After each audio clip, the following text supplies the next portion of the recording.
Consciousness is an investor. And it begins its journey in the physical plane by investing in its body, investing in the projections that others have invested in it, which become its first capital. Investing in the frame of reference offered by the family system.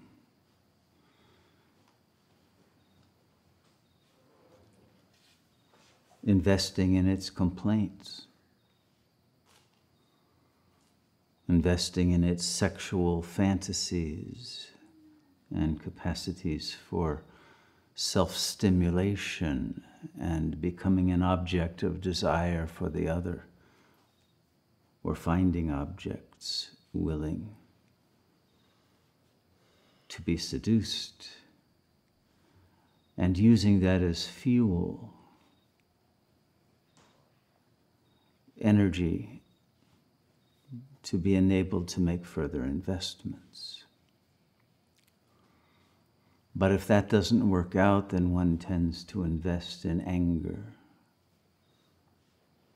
in fury, revenge, in constant self-talk, of justification, of winning arguments, of rejecting the other, of rejecting oneself. And in defense mechanisms against knowing how bad one feels, or how lonely, or how alienated, or how lacking, how inadequate, how unworthy, how confused, how lost.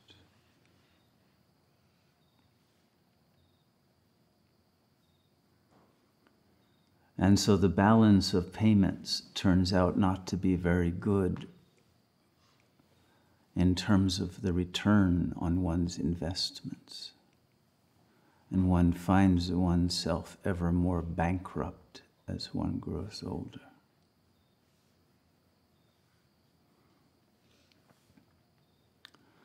And thus one begins to deal in counterfeit currencies in order to support the ego's sense of value. But it can't be redeemed. It doesn't pan out.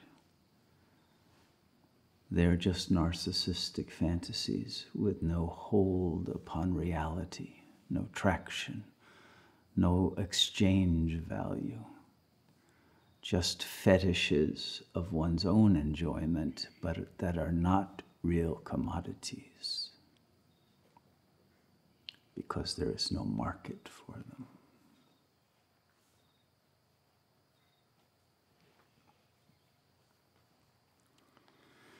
And gradually, one reaches a point in life where no one cares about your complaints.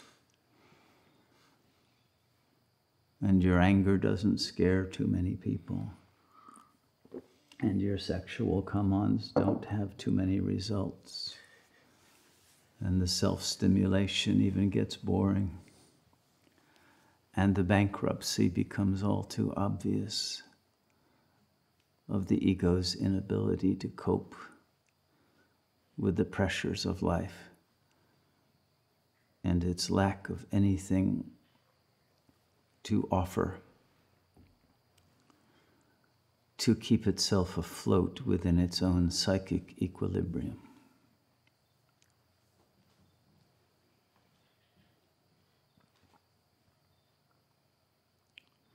It's at this point that one is either captured by the lower death drive, or one makes a break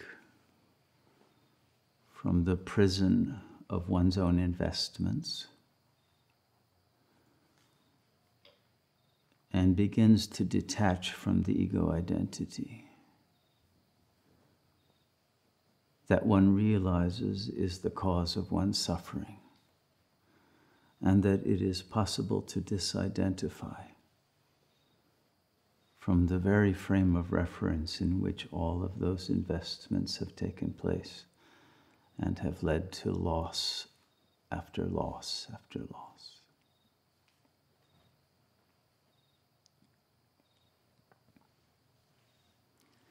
It's at this point when one has activated the capacity for viveka, for discernment between the unreal and the real, the counterfeit and the genuine currency, that one recognizes that the only valuable currency in life, in relationships, in the capacity to organize oneself coherently, is the power of love.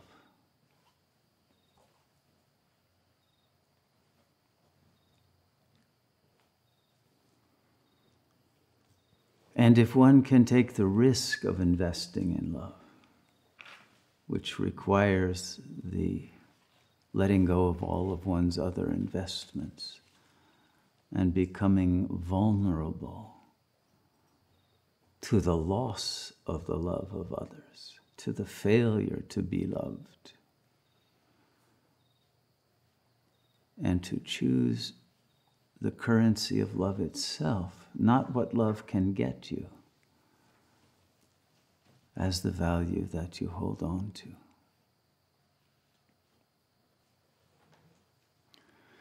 Then it is that power of love that leads you to the recognition that love is the manifestation of consciousness itself. But consciousness only in its pure form of presence,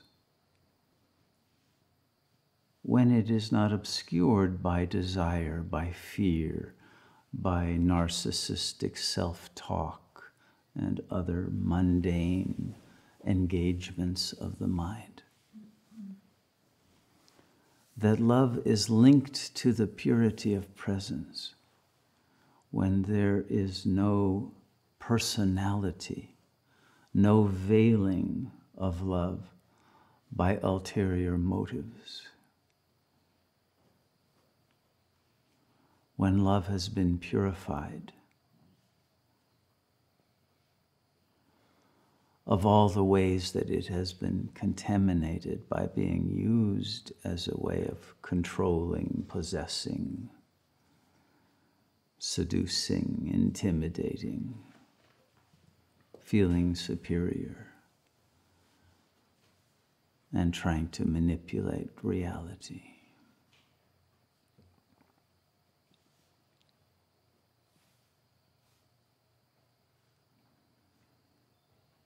But when we return to that purity of love, which is the purity of presence, there is again innocence, that state prior to the ego and its malevolent machinations to profit from its investments.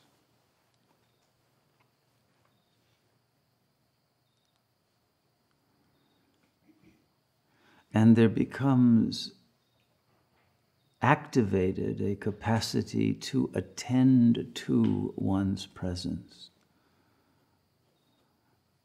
and to recognize that presence is the only capital that remains with us, the only power that is truly ours, that cannot be taken from us.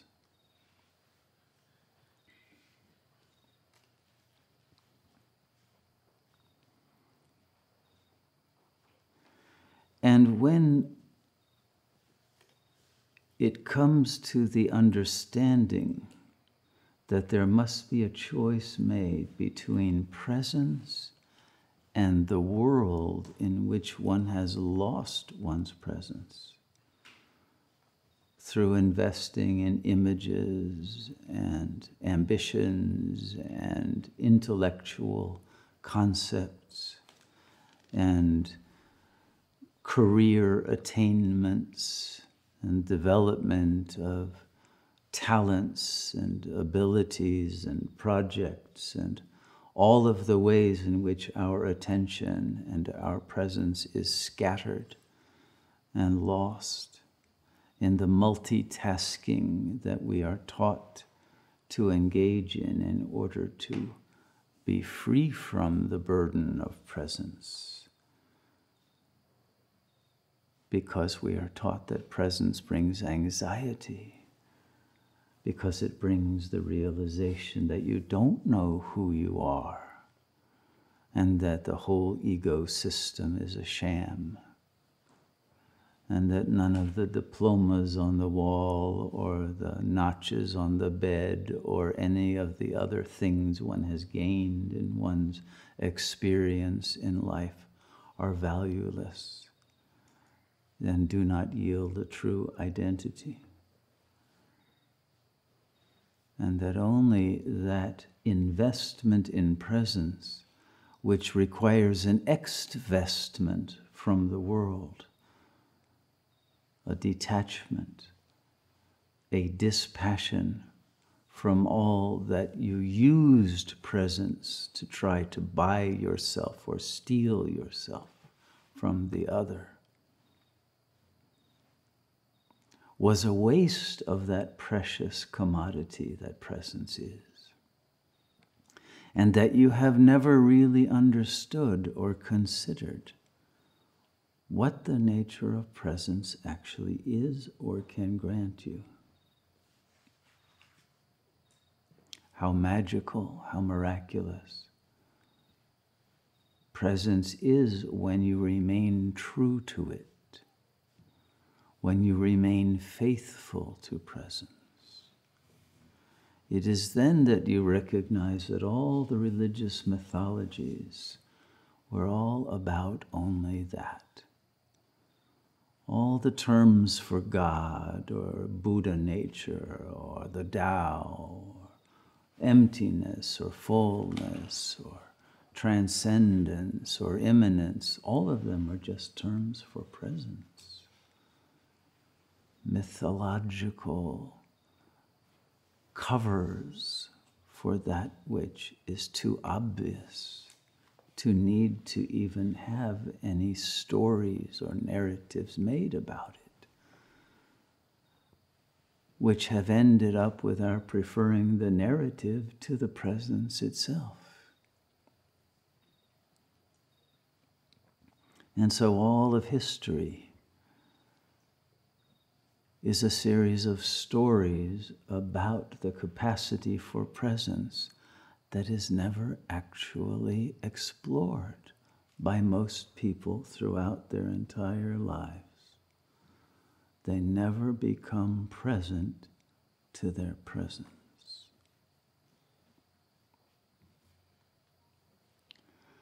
And to become present to your presence requires letting go of all of those desires and fears that make you absent from your presence and more interested in the body or what the body can do,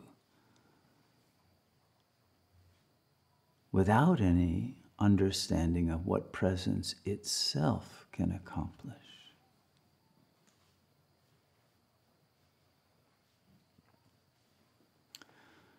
And so it is only when one seriously takes up the practice of meditation, which is the act of becoming present to your presence,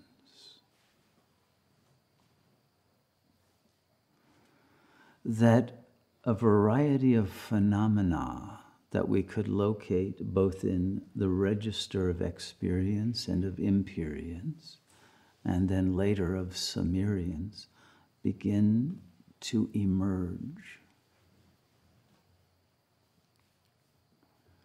And as they emerge, the frame of reference, the certainties, the fixations that one started with fall away because of a very high quotient of strangeness that emerges as a result of one's heightened presence. As one remains faithful to presence, without secreting obscuring thoughts and images and emotions and various somatic symptoms to divert your attention, or memories, or worries, or all of the various tricks that the ego mind can play to keep you absent. And you recognize that the ego itself was just a game played by consciousness to avoid its presence, a toy, a kind of pacifier that's given to a baby to keep it from having to be too present to its aloneness. And finally, presence can accept that it is alone, that aloneness is the very condition, sine qua non, of presence. That presence reveals that there is no one who is present, not even oneself. And that there are no others who can enter into that presence. But when one holds the presence as an absolute stillness,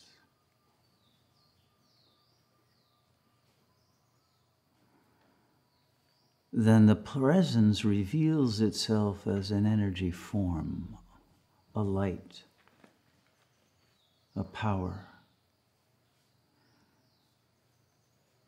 And this power begins to have effects spontaneously on the body.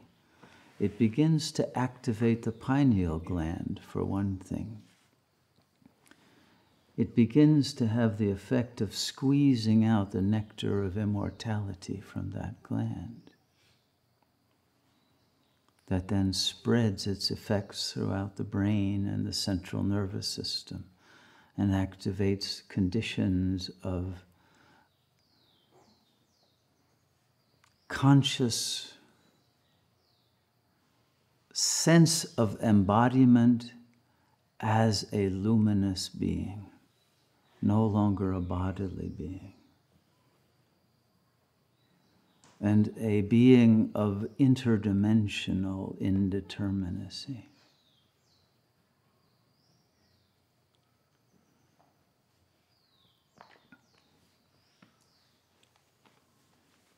And as the presence grows in heightened power, and the sense of serenity and well-being become that of an overwhelming blissfulness,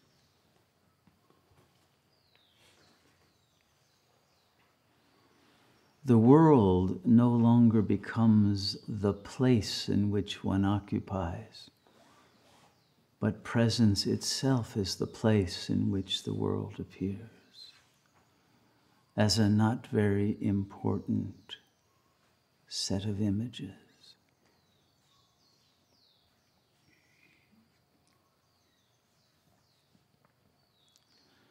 And presence reveals itself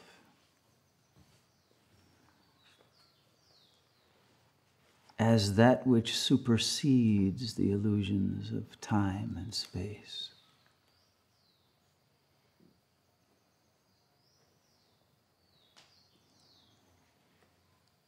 With no interest in the narratives, the intrigues, the events of the physical plane, which are no longer even considered physical, but simply appearances in presence.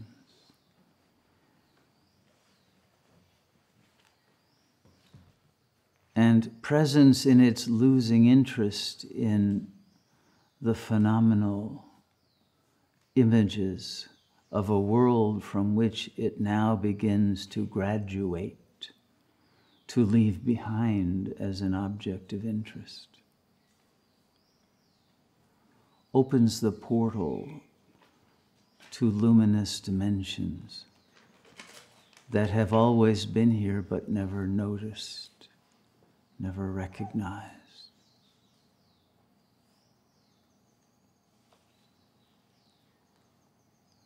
that are far more real than what we took to be the reality of a phenomenal plane that was a flux and a constant change and a constant series of losses.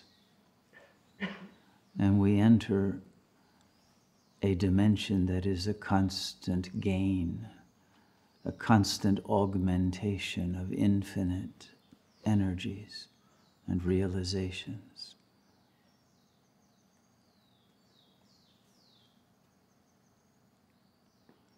But beyond the frame of reference of an individual experiencing something other than itself.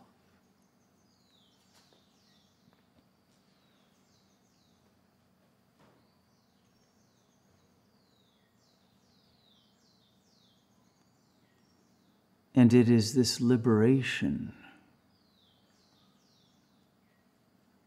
from concern about the phenomenal plane and its illusory events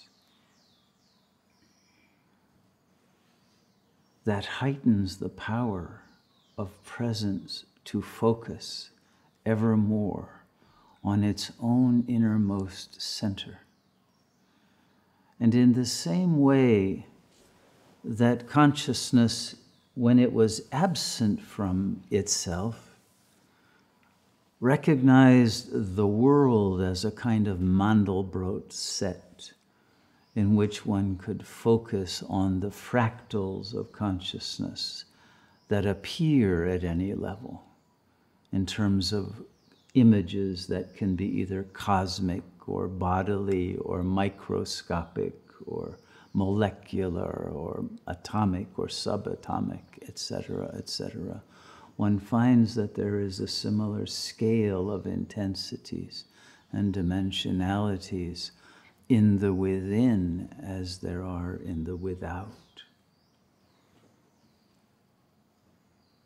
And that the very construction of our reality to compose it as a within and a without loses its validity as one enters into that which is recognized as the source of all appearance. But as the appearances become irrelevant and the urgency of knowing the seer of all that is seen and the absolute divestment of any difference or separation or distance from that absolute center of seeing, of being, of knowing, is the only goal worth attaining. The stillness and the silence deepen as the approach to the absolute reaches infinite intensity.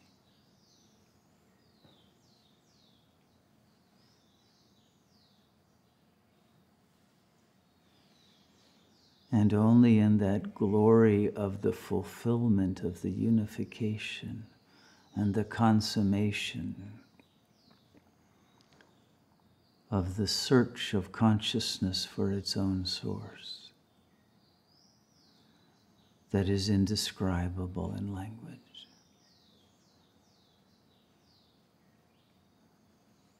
And that occurs on dimensions beyond the phenomenal that are here and yet not here. That the ultimate secret of presence is revealed to itself.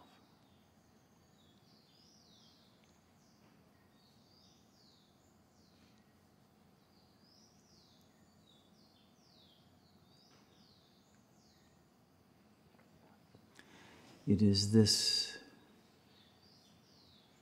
inner exploration this climbing of the inner mountain of consciousness, not the outer mountains that are simply diversions from the great work of attaining full presence. Grants the liberation from suffering, from illusion, from limitation.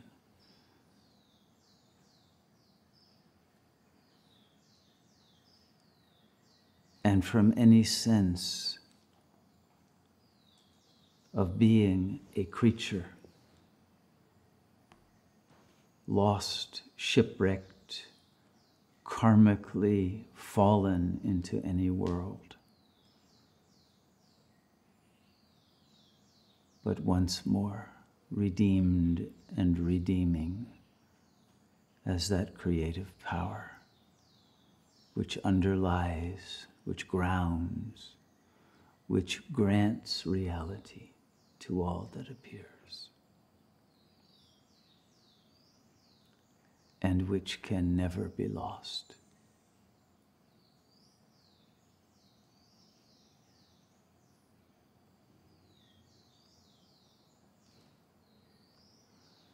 There is no substitute for living in this non-duality that grants the capacity to prevail over all external events, including that of death of the body.